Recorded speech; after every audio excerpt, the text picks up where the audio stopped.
Expert से बात भी करवाएंगे।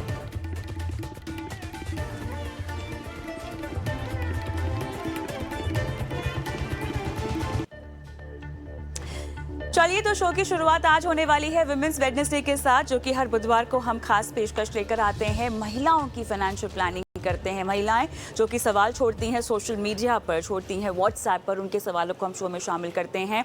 और भले ही उनका पहला निवेश हो या अपने निवेश की गाड़ी में उनको आगे बढ़ना हो, हर तरह के सवाल महिलाओं के जो हैं हम इस शो में शामिल करते हैं। और आज महिलाओं की लाइफ फाइनेंशियल प्लानिंग करने के लिए मेरे साथ जुड़ गई हैं निसरीन मामा जी, मनी वर्क्स फाइनेंशियल सर्विसेज से। निसरीन, आपका बहुत बहुत स्वागत है हमारी इस खास पेशकश में, आपने शिरकत की। और आज विमेंस वेडनेसडे के मौके पर महिलाओं की आर्थिक लाइफ की बागडोर आपके हाथ में है, आप उनको सलाह मशवरा देंगी। तो चलिए, बहुत दिलचस्प क्वेश्चन आए हैं अब की बार हमारे पास निसरीन, एक एक करके उनको शो में शामिल करते हैं।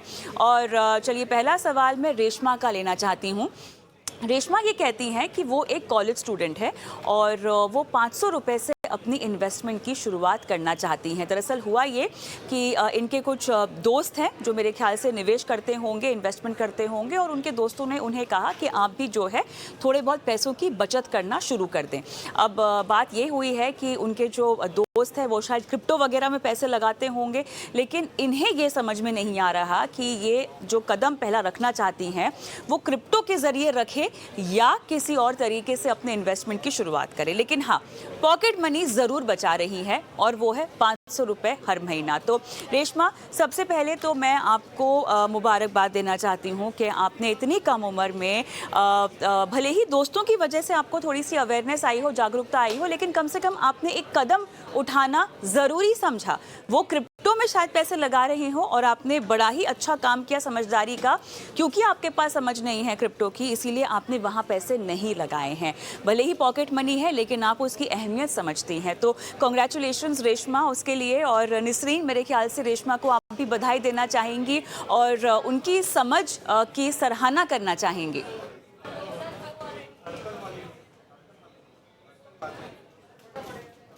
से आपको congratulate करूंगी कि आपने यंग एज में इतनी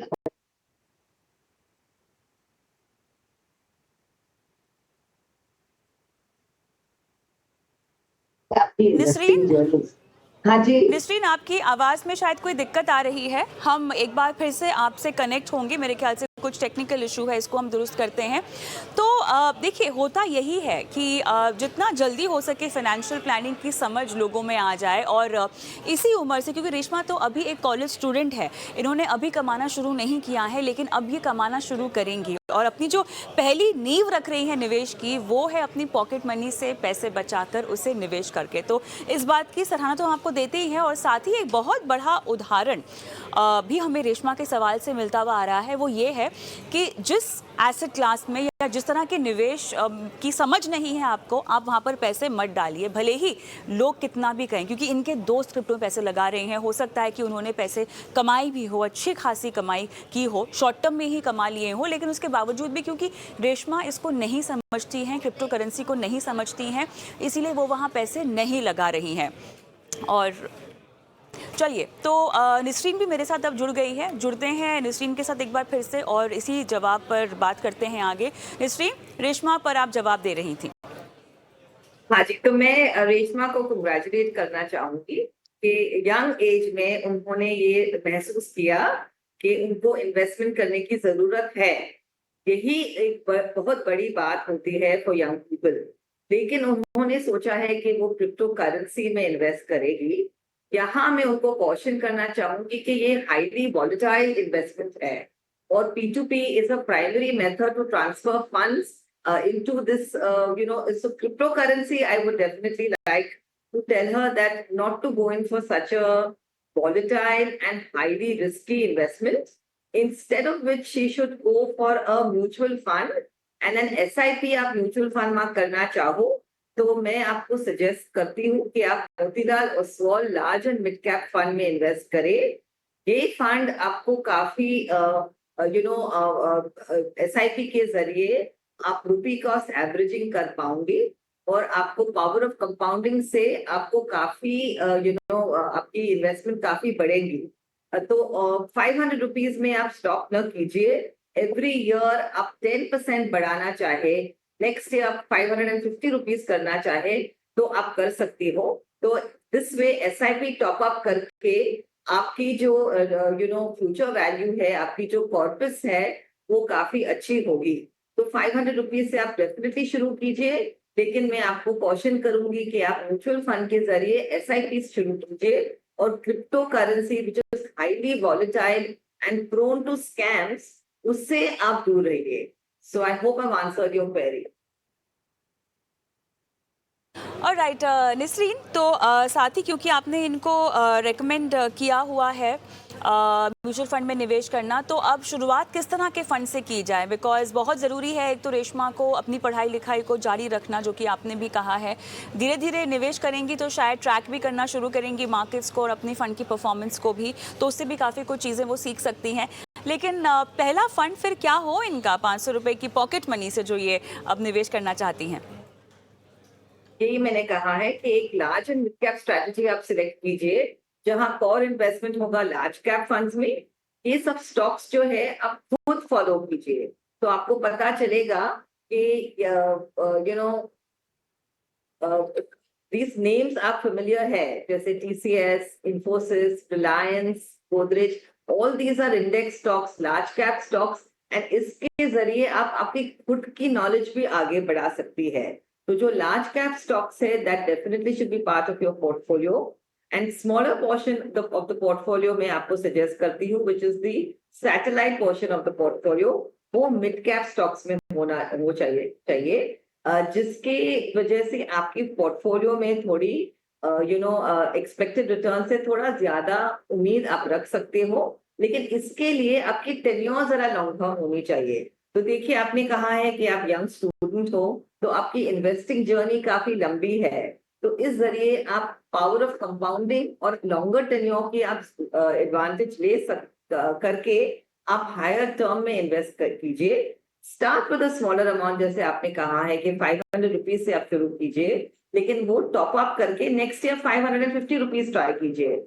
इस जरिए आप धीरे धीरे इन्वेस्टिंग जर्नी में आप शुरू करेंगी और ऑल्सो आपकी खुद की नॉलेज बढ़ाएंगी। तो दोनों को आपको करना चाहिए। फैक्ट शीट चेक कीजिए, कौन से स्टॉक्स से आपके इन्वेस्टमेंट में, वो आप चेक कीजिए, और आप आपकी खुद की इंफॉर्मेशन एंड नॉलेज बढ़ाइए।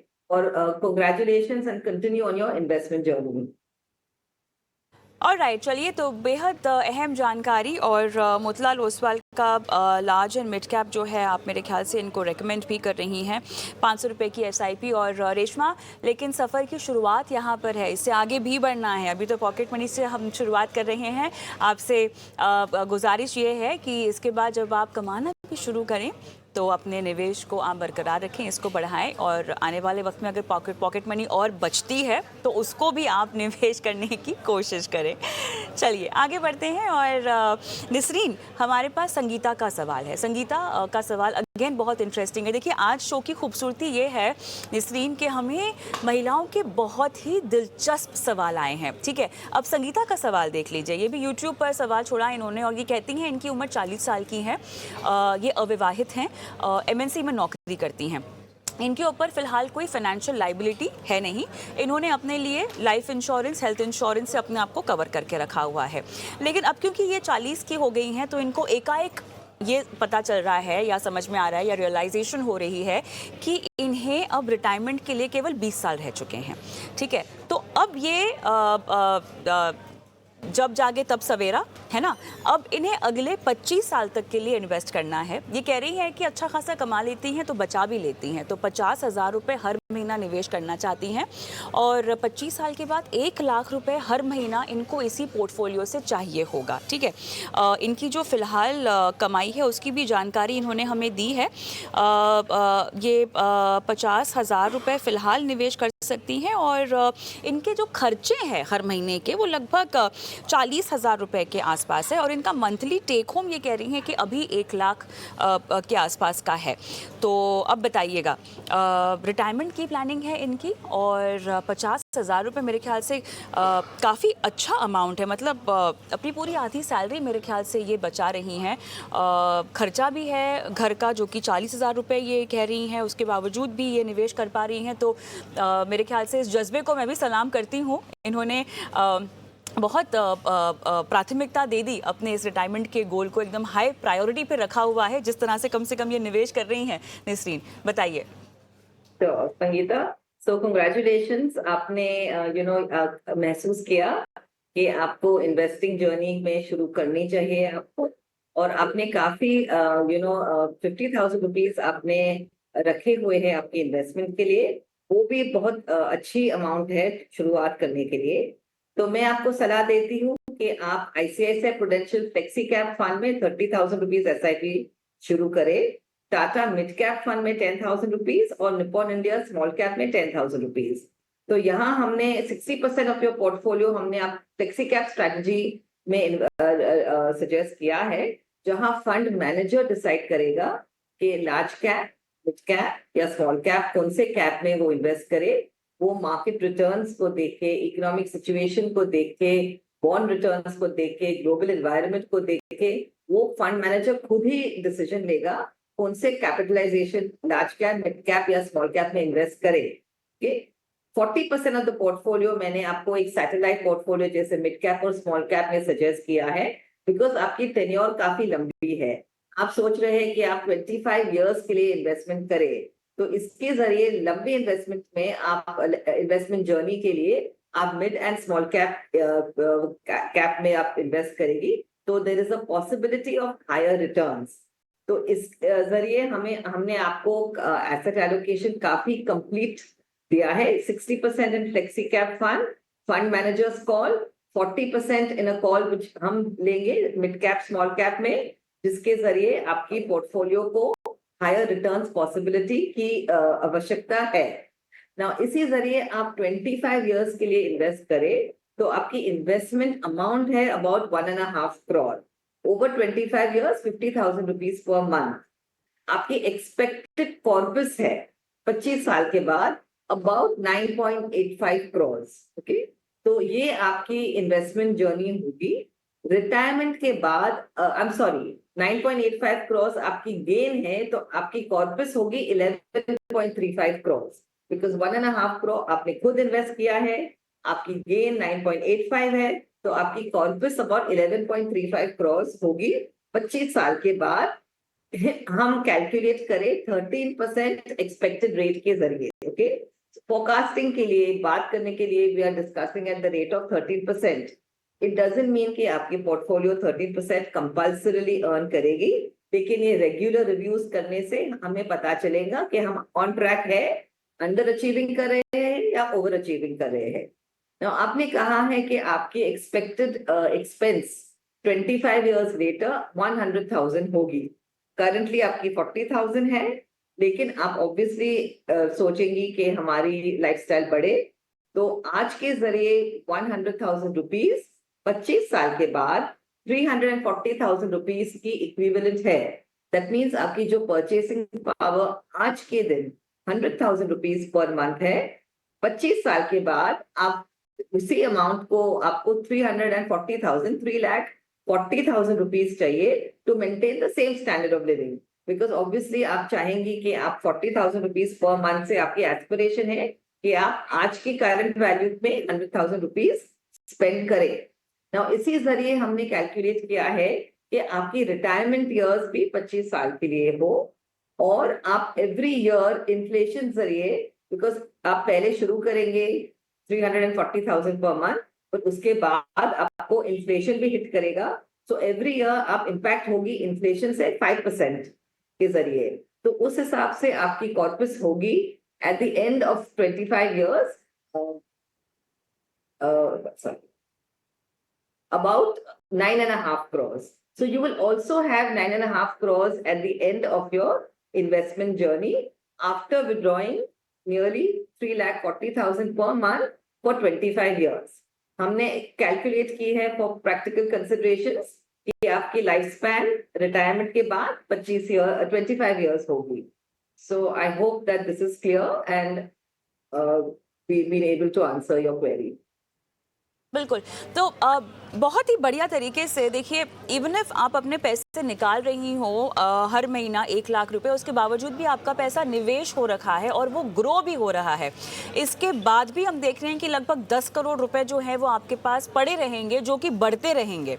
अगर आपकी कोई और कमाई हो और अगर निवेश करना चाहें आप, वो बात की बात है, वो उसमें आपका निर्णय होगा. लेकिन जहाँ तक इसी पैसे को इस्तेमाल करने की बात है, निसरीन ने आपको बहुत बखूबी समझाया कि कैसे आपका एक हिस्सा जो है कॉर्पस का वो ग्रो भी होता रहेगा, निवेशित भी रहेगा. तो उम्मीद करते हैं संगीता कि आपको सलाह समझ में आ गई हो.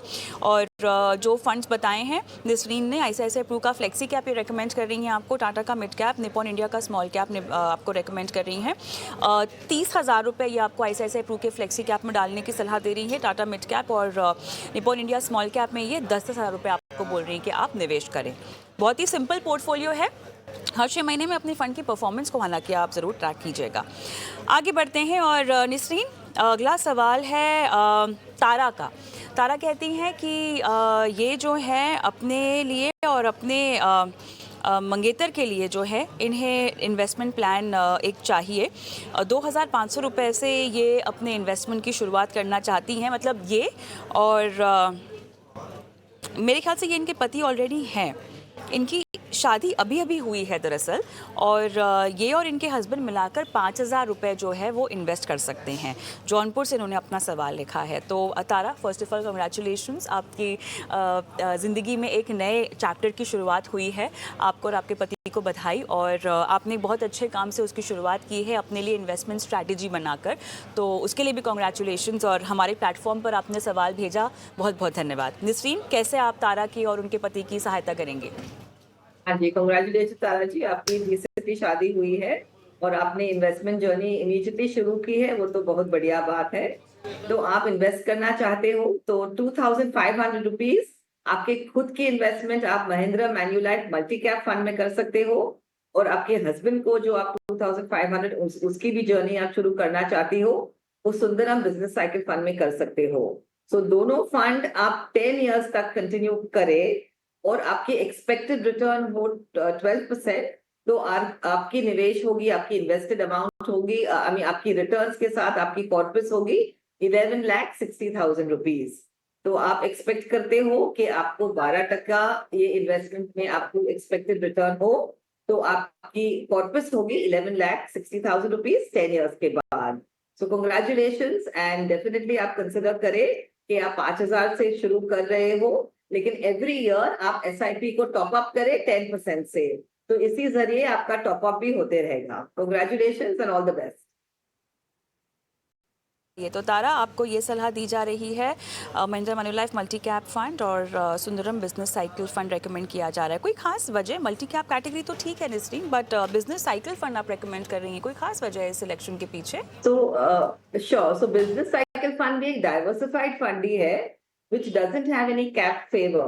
और इसमें क्या होता है कि whichever businesses are in favor, every 3 to 4 years the fund itself वो उसको turn करेगा, will churn that, or will move the business cycle, the sectors as per whatever is in season and whatever is likely to do well in the next 3 to 4 years. तो हमें ये sectoral choices नहीं करनी पड़ेगी. Fund manager खुद business cycle के जरिए ये फंड में सिलेक्शंस करेंगे. ऑल्सो ये फंड में कोई भी कैप बायस नहीं है, तो आप large cap, mid cap, small cap कोई भी फंड में आप इन्वेस्टमेंट कर सकते हो. तो इसमें बहुत बड़ी इंपॉर्टेंट चीज है. और Mahindra Manulife multi cap compulsorily 25% large cap, 25% mid cap, 25% small cap, and balance 25% fund manager की चॉइस से कोई भी कैप में इन्वेस्ट कर सकते हैं. तो ये दोनों सिलेक्शन से उनकी एसेट एलोकेशन काफी कंप्लीट होगी, और उनको सेक्टोरल भी चॉइसेस मिलेंगे और कैप भी चॉइसेस मिलेंगे. इसीलिए ये रिकमेंडेशन की है. राइट, चलिए झटपट निस्रीन आगे बढ़ते हैं और ज्योति का सवाल लेते हैं। और ज्योति कह रही हैं ये पंजाब से हैं और इनके पिताजी का देहांत हुआ है कुछ समय पहले और उसके बाद इन्हें कुछ एकमुश्त राशि जो है वो मिली है लगभग 50 लाख की। अब इस 50 लाख को ये अपनी माता के लिए निवेश करना चाहती हैं उनकी फाइनेंशियल सिक्योरिटी के लिए। और अब इनको ये जानना है कि ये 5 साल तक के लिए इन्वेस्ट करना चाहती हैं इस पैसे को, तो कैसे इन्वेस्ट करें और इस भी तरीके से इन्वेस्ट करें कि ताकि अगर भविष्य में इनकी माता को अगर उन पैसों की ज़रूरत पड़ी या उसमें से कुछ रेगुलर इनकम वो चाहें तो वो निकाल भी सकें। तो बताइएगा, मेरे ख्याल से ऐसा बहुत ज़्यादा होता है क्योंकि अगर सोल ब्रेड ऑनर की डेथ हो जाए, इकलौते कमाने वाले की अगर का निधन हो जाए परिवार में, तो बहुत पैसे मिलते हैं जो कि शायद उन्होंने निवेश कर रखे हों। और कई बार लोगों को समझ में नहीं आता कि उन पैसों का हम क्या करें। ज्योति का ही उदाहरण लेकर हम अगर बाकी लोगों को भी समझा सकें कि कैसे इस पैसे को आपको ज़रूरत के हिसाब से निवेश करना चाहिए और निवेश करने का सही तरीका भी क्या होना चाहिए। अब क्योंकि ये अपने माता के नाम पे निवेश करना चाहती हैं तो उसके पीछे क्या क्या पेचीदगियाँ होंगी, है ना। माता के नाम पे उनके इस्तेमाल को वो भी इस्तेमाल करेंगी इस पैसे को, तो कैसे इसको स्ट्रैटेजाइज करना चाहिए निस्रीन, बताइएगा। मैं उनको ये एडवाइस दूंगी तो उनको इक्विटी फंड्स में डेफिनेटली चॉइसेस करनी चाहिए, बिकॉज वो माता के लिए इन्वेस्ट कर रही है लॉन्गर टर्म में। उनको रिटर्न्स भी चाहिए इमीडिएटली, लाइक अ विड्रॉल और अ डिविडेंड प्लान, जिससे माता के एक्सपेंसेस मीट कर सके। और हम 100% डेट फंड लेंगे या फिक्स्ड इनकम लेंगे या फिक्स्ड डिपॉजिट लेंगे तो उसपे उनकी जो चॉइसेस है बहुत कम हो जाएगी। रिटर्न्स एक्सपेक्टेशन 6 और 7% के बीच में होगी, प्लस उनको टैक्स स्ट्रक्चर भी हिट होगा। तो उस हिसाब से उनकी नेट रिटर्न होगी हार्डली 4.5 to 5%। तो इसीलिए मैं उनको इनकरेज करूंगी कि वो इक्विटीज को अपने पोर्टफोलियो में इंट्रोड्यूस करे, बट लेकिन ये इन्फॉर्म्ड चॉइसेस है। ऐसे नहीं है कि हम हैपहैजर्डली उनको स्टॉक मार्केट में इन्वेस्ट करेंगे और उनके पैसे डूब जाएंगे। हम बहुत अच्छे म्यूचुअल फंड्स रिसर्च करके उनको बताएंगे कि आप अच्छी तरह से म्यूचुअल फंड्स में इन्वेस्ट करो जहां कंजर्वेटिव मैनेजमेंट होगी और आपके पैसे बहुत अच्छी तरह से इक्विटी मार्केट्स में इन्वेस्ट होंगे, सो दैट आपकी एक्सपेक्टेड एक्सपेंसेस आप मीट कर सके और माता की लाइफस्टाइल को आंच ना पहुंचे। तो इसीलिए मैं उनको रेकमेंड करूंगी कि 15 लाख रुपए वो HDFC बैलेंस्ड एडवांटेज फंड में इन्वेस्ट करे, 15 lakh rupees Nippon India large cap में इन्वेस्ट करे और 20 लाख रुपीस आप Motilal Oswal flexi cap fund में इन्वेस्ट करे। तो टोटली आपकी 50 लाख रुपीस ऐसे इन्वेस्ट होगी।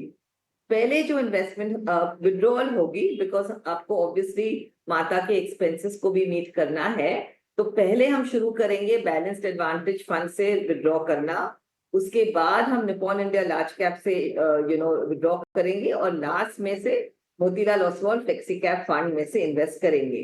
नाउ आफ्टर 5 years उनकी एक्सपेक्टेड कॉर्पस होगी about 88 lakh rupees at 12% annual compounded annualized growth rate.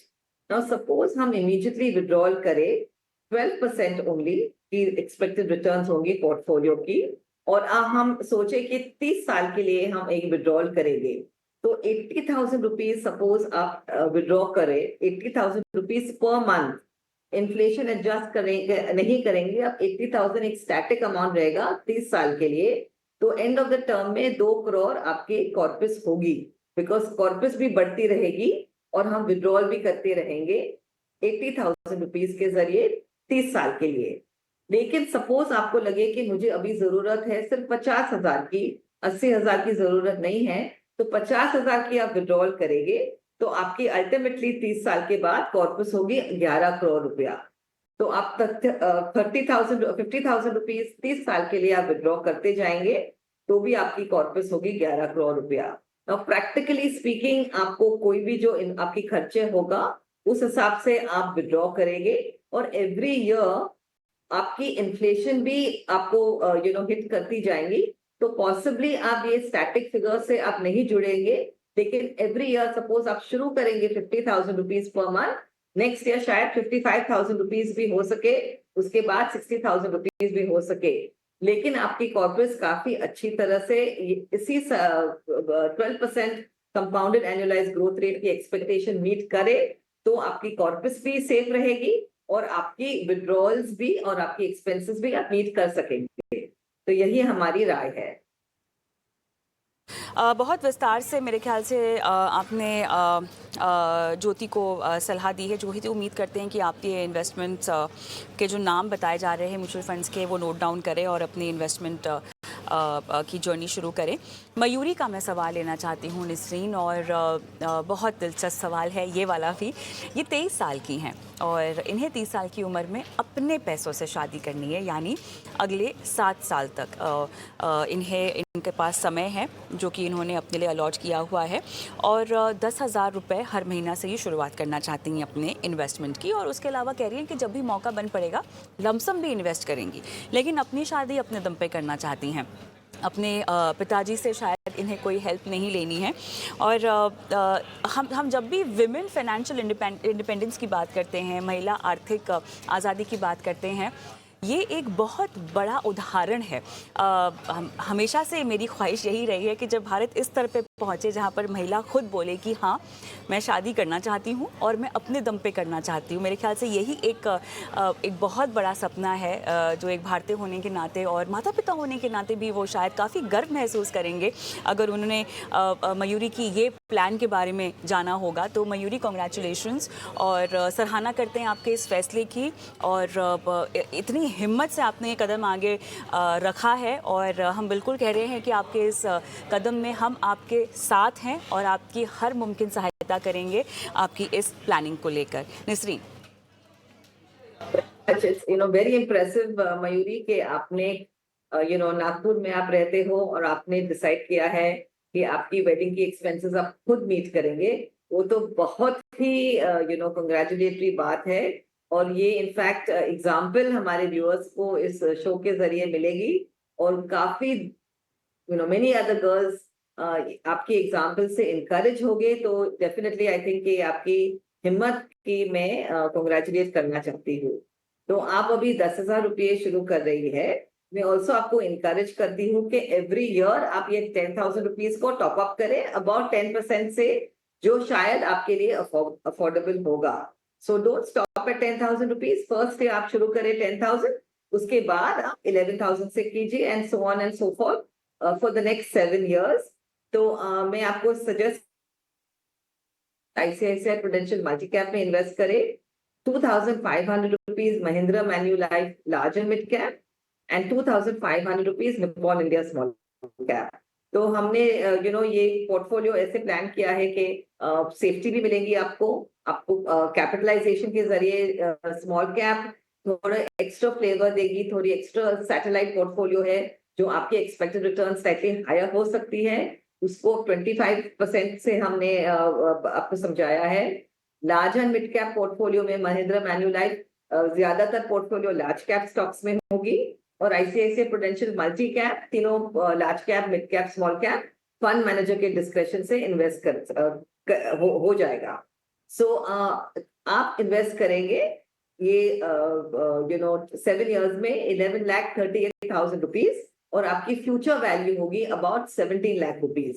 तो 7 साल में 12% के जरिए सपोज हमारी portfolio 12% compounded annualise growth rate से को अचीव कर सके, तो आपकी किटी में होगा, आपकी वेडिंग फंड में होंगे 17 लाख रुपए, 17 लाख रुपए, जो आप एवरी 3 years आप रिव्यू कीजिए टू मेक श्योर कि आप ट्रैक पे है, या आपकी जो वेडिंग की फंड ओवर अचीव या अंडर अचीव नहीं हो रही है। तो बाय द 6th year आपको आइडिया हो जाएगा कि मैं कितने पैसे मेरे पास है और मैं मेरी शादी की एक्सपेंसेस कैसे प्लान करूं। सो कंग्रेचुलेशंस, एंड ये 3 फंड के जरिए आई होप कि आपकी सभी उम्मीद आप अचीव कर सके। मयूरी, आपको कंग्रेचुलेशंस और ऑल द बेस्ट आपके इस कदम के लिए, और उम्मीद आपसे यही की जा रही है कि निवेश को आप बढ़ाने की भी कोशिश करेंगी। अब तक जो कैलकुलेशन है उसके मुताबिक आप अच्छा खासा यहाँ पे कॉर्पस इकट्ठा कर हुई दिखाई दे रही हैं। सो ऑल द बेस्ट, इस जर्नी में बस आप आगे ही बढ़े, यही हमारी कामना है। एक छोटा सा ब्रेक लेते हैं निसरीन। ब्रेक के बाद और भी कुछ सवाल हैं, वो शो में शामिल करेंगे, लेकिन उस बीच जो भी दर्शक हमें लाइव देख रहे हों, आपसे गुजारिश है कि व्हाट्सएप पे अपने सवाल आप छोड़ दीजिए, और अगर यूट्यूब पे देख रहे हो तो कमेंट बॉक्स पे अपने सवाल छोड़ दीजिए। मिलते हैं ब्रेक के बाद।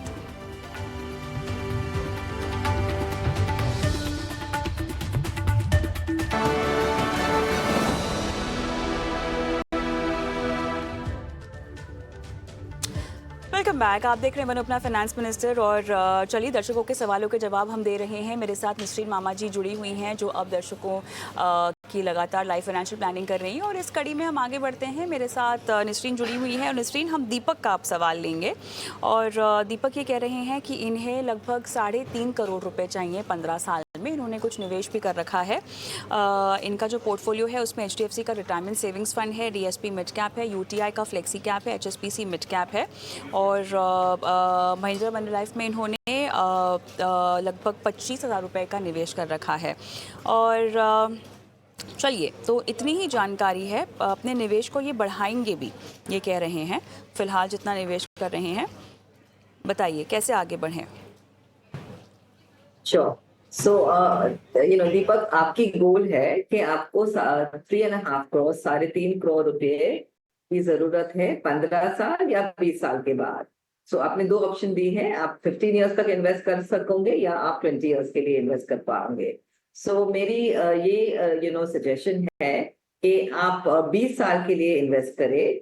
तो आपकी SIP अमाउंट जो फिलहाल आपने कहा है कि आप 9,000 रुपीज इन्वेस्ट कर रहे हैं, और अभी आपकी लमसम भी इन्वेस्टमेंट है महिंद्रा मैन्युलाइफ फोकस फंड में 25,000 रुपीज, वो आप कंटिन्यू करिए।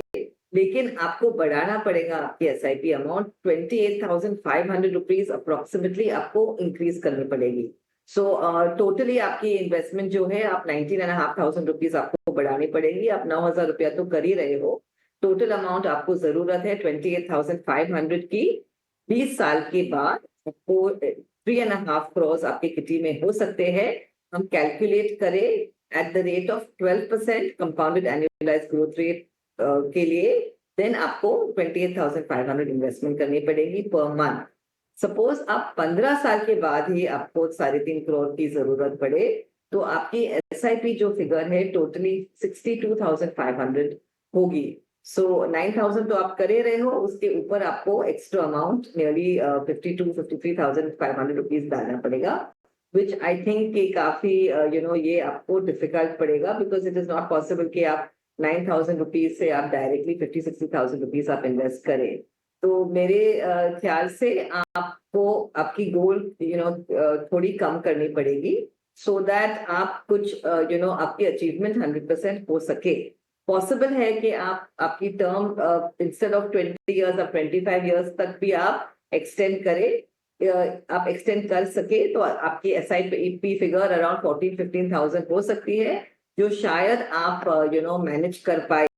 तो आपके पास ऑल दीज चॉइसेस है। आप SIP अमाउंट इंक्रीज करिए, आप टेन्योर इंक्रीज करें, और आप क्लोजली मॉनिटर करें आपके पोर्टफोलियो को, कि आपको पता चले कि आप ट्रैक पे जा रहे हैं या नहीं, आप अचीवमेंट कर रहे हैं या नहीं। फिलहाल हमने 12% कंपाउंडेड एनुअलाइज्ड ग्रोथ रेट पे कैलकुलेट की है। सो आपको ये एवरी रेगुलर रिव्यू करके आपको चेक करना पड़ेगा कि आपकी ये एक्सपेक्टेड रिटर्न आपको मिल रही है, या अंडर अचीव या ओवर अचीव आपकी पोर्टफोलियो कर रही है। इसके जरिए आप आपकी पोर्टफोलियो टेन्योर या अमाउंट को अदल बदल करके आपकी ड्रीम जो एक्सपेक्टेड रिटर्न है उसको आप ख्याल में रखें कि आप मीट कर रहे हैं आपके ऑब्जेक्टिव को या नहीं ऑब्जेक्टिव को। मैंने आपको 4 चॉइसेस दी है इन्वेस्टमेंट के लिए: DSP mid cap fund, Nippon India small cap fund, UTI flexi cap fund and Mahindra Manulife multi cap fund. ये चारों फंड में आप 25% एलोकेट कीजिए। सो वॉट एवर आपकी SIP अमाउंट है, whether it is 15,000 rupees, whether it is 28,000 rupees, whether it is 60,000 rupees, और currently जो आप कर रहे हो 9,000 रुपीज, आप इसी 4 फंड्स में आप इक्वली डिवाइड करें। और ये ऐसे आपके लिए कंप्लीट एसेट एलोकेशन होगा। आपको मिड कैप भी है, स्मॉल कैप भी है, फ्लेक्सी कैप भी है और मल्टी कैप भी है। तो इसी जरिए हमने आपको चारों फ्लेवर्स दी है कैपिटलाइजेशंस की। तो हम होप करेंगे कि आप आपकी पोर्टफोलियो को क्लोजली मॉनिटर करें और मैनेज करिए कि आप आपकी 3.5 क्रॉस जो आपकी ड्रीम कॉर्पस है अचीव कर पाए। और राइट निसरीन, काफ़ी विस्तार से आपने इनको बात बता दी है और एलोकेशन भी बता दिया कि किस किस फंड में इनको कितना कितना निवेश करना है। उम्मीद बस यही की जा रही है कि अपने निवेश को ये बढ़ाने की कोशिश करें। और जैसा कि आपने कहा कि इनको इन्होंने कहा है कि अपने निवेश को 5 साल और भी ये बढ़ा सकते हैं। 3.5 करोड़ मेरे ख्याल से पाने के लिए निवेश बढ़ाने के साथ साथ रिटायरमेंट का ही क्योंकि इनका गोल है, तो काफ़ी सारे एस्पेक्ट जो आपने भी जवाब में कवर किए हैं इनको ध्यान में रखने चाहिए। जो लोग भूल जाते हैं, एक छोटा सा पहलू है इंश्योरेंस का, जो कि मैं चाहती हूँ कि आप लगभग 1 मिनट के अंदर कवर कर दें। उसका कैसे आप ध्यान रखें, क्योंकि इन्वेस्टमेंट पे तो आपने फोकस कर लिया, लेकिन अपना इंश्योरेंस भी सुनिश्चित कैसे करें कि पर्याप्त हो। और उसका एक बहुत बड़ा खर्च है जो बैठता है रिटायरमेंट के बाद, खासतौर से तब जब आपके पास कमाई ना हो। निसरीन, तो बेसिकली आपको 2 कवर्स की जरूरत होगी ड्यूरिंग योर वर्किंग इयर्स। आपको एक टर्म प्लान की जरूरत है। सपोज गॉड फॉरबिड आपको कुछ हो जाए, तो जो भी आपकी लास्ट ड्रॉन एक्सपेंस है, सैलरी आप नहीं काउंट करेंगे, लेकिन आपकी जो करंट एक्सपेंस है वो आप कैलकुलेट करेंगे per month for the next so many years of your working life. तो सपोज आप 40 साल के हैं, तो आप कैलकुलेट करेंगे कि 20 साल के लिए मेरी फैमिली की एक्सपेंस कवर करता हूँ, मल्टीप्लाई बाय 20 इयर्स आप देखेंगे तो वो आपकी ह्यूमन लाइफ वैल्यू है। आप कैलकुलेट कर सकेंगे कि ये आपकी इंश्योरेंस की जरूरत है। गॉड फॉरबिड मेन ब्रेडविनर फैमिली का कुछ हो जाए ड्यूरिंग द वर्किंग इयर्स, तो आपकी जो फैमिली है, आपकी जो ईएमआईज है, वो जेपरडाइज ना हो, वो आपकी वाइफ और बच्चे मीट कर पाए, उनकी एजुकेशन एक्सपेंसेस, बच्चों की घर का खर्चा, पॉसिबल लोन्स ऑन कार और होम, वो सब आपको फैक्टर करके आप एक ह्यूमन लाइफ वैल्यू पे आप डिडक्ट करेंगे और उसी पे आप एक टर्म प्लान इंश्योरेंस लेंगे। तो वो बहुत इंपॉर्टेंट है वर्किंग पीपल के लिए, सैलरी पीपल के लिए, कि हमारी फैमिली हम प्रोटेक्ट कर पाए। दूसरी इंपॉर्टेंट कवर है medical cover. Now mostly group covers होती है फॉर वर्किंग पीपल जो हमारी कंपनीज हमें देती है, लेकिन सपोज आपको जॉब बदलना पड़े या कुछ भी आपकी प्रॉब्लम हो और आप जॉब चेंज करें या आप बिजनेस शुरू करें, तो फिर वो जो मेडिकल इंश्योरेंस है जो कंपनी हमें देती है वो हमें नहीं मिलेगी। ऑल्सो पॉसिबल है कि in the middle years 40 to 50 तक आप पहुंच गए हो और आपको कुछ बीमारी हो गई, जैसे आपको बीपी हो गया, कोलेस्ट्रॉल हो गया, कुछ in fact even more important diseases हो गए, जैसे हार्ट डिजीज हो गया, cancer, anything can happen. So in if any of these diseases happen to us, then हम अनइंश्योरेबल हो जाते हैं। इसीलिए इट इज वेरी इंपॉर्टेंट कि हम पर्सनल कवर, एक फ्लोटर मेडिकल इंश्योरेंस हाँ, हमें और हमारी फैमिली के लिए देनी जरूरी है। एब्सोल्युटली। चलिए, काफ़ी बारीकी से आपने बात सामने रखी और इसी के साथ सवाल जवाब का हमारा आज का सिलसिला समाप्त यही होता है। निश्चित बहुत बहुत धन्यवाद, आपका समय निकाला, इतने विस्तार से हमारे दर्शकों को आज आपने सलाह दी, उनका मार्गदर्शन किया। हम भी रुकते हैं एक छोटे से ब्रेक के लिए और ब्रेक के